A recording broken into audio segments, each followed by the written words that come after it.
Axolotls are one of my favorite animals on the planet, and a little over 4 years ago, I was lucky enough to get one. He's been living in this tank for the past year, but it's too small for him. He's big. Really big. So about a month ago, I set out to make the ultimate setup. I started the process out by making a custom stand for a 75-gallon tank, and then installing a background from Universal Rocks. In the second part of the project, I began to scape the tank using eucalyptus root. This was the perfect option. By the way, I recommend watching part 1 and 2 of this series before this one, if you haven't already. After about 2 hours of scaping, I finally got something I was happy with and could permanently attach it with some expanding foam. I then let that sit for 24 hours, came back and carved it. After carving all of the foam and getting something I was happy with, I came back over and painted everything with dry lock. The foam will not only help keep the wood in place, but it will also create a seamless look between the wood and the background. After I got everything painted, I siliconed a few faux rocks I got from Universal Rocks to the bottom of the tank. I then further secured the wood with more silicone and attached a few hanging spotlights to the ceiling. The last thing I needed to address was filtration. I have a Marineland MagnaFlow 360 that I set up for the tank. That brings us to today. I'm really in love with how the scape turned out, and in this third and final part of the project, I finally get to plant it and add the final details. As most of you know, I've been working on this project for over a month now. I wanted to say thank you all for the support on the last 2 videos. I've spent a crazy amount of time, effort, and money on this project, and it really means a lot to me that you guys are enjoying it. It's been a dream project of mine, so thank you all. Anyway, time to get to the plants.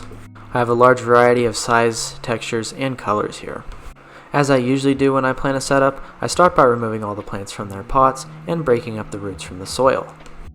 I had most of these plants picked out from the very beginning, and I knew which ones I was going to get. Unfortunately, there were a few that I wasn't able to find, but I had to make do with what I had. Even so, I think the plant selection I have is perfect. Anyway, after breaking up all the soil from the roots, I came back with the hose to remove any excess soil. I'm using entirely riparian plants in this setup, so it's really important that I remove as much soil as I can. Anyways, now that all the plants are prepped, I can finally start planting. I'll list all the plants I used later in the video.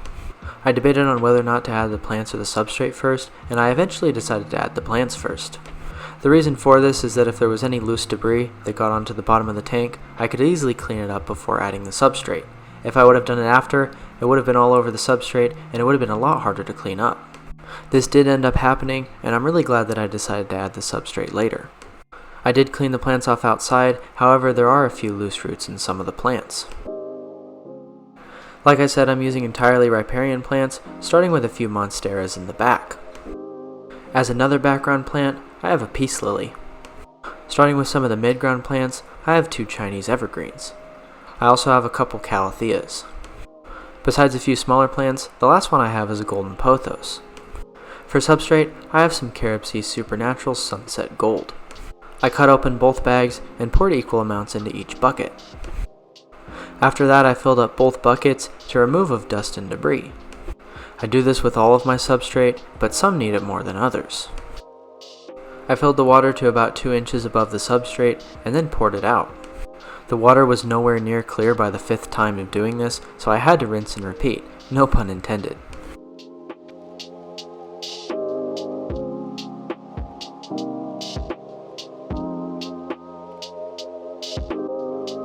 After filling up and dumping out the buckets about 5 million times, I could finally add the substrate to the tank. It took me way too long to find this substrate as I didn't think the color would work, but it blends perfectly with the background. For those of you that are curious, I ended up using about 70 pounds. I also wanted to embellish the water area with a few assorted anubias. I attached them to the wood with zip ties. These are epiphytes, so they'll do fine like this. With the substrate added and the planting done, I can finally fill up the tank. As I mentioned in part 1 of this project where I set up the filtration, I won't be filling it all the way up. There will be about 4 inches of space above the water level.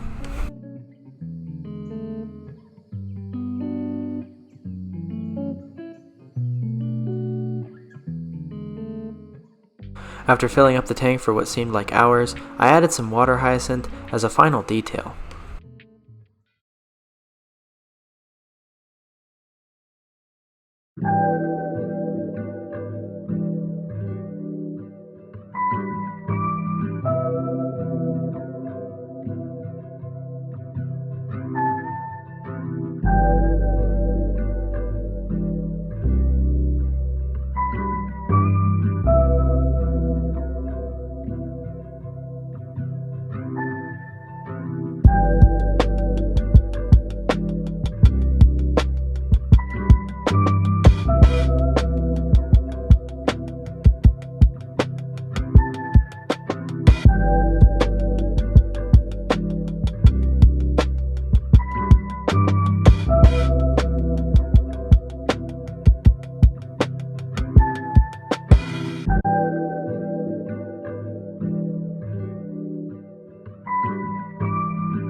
And with that, the 75-gallon Axolotl Paradise tank project comes to a close.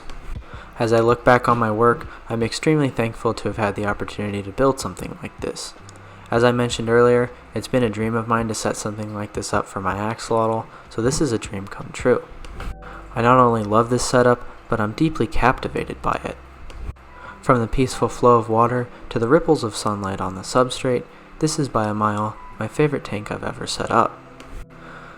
I just want to say thanks to all of you again for the support on this project. It means so much to me. When I first started in this hobby 5 years ago, I had no clue that I would end up where I am today, and although things aren't perfect, this is pretty close.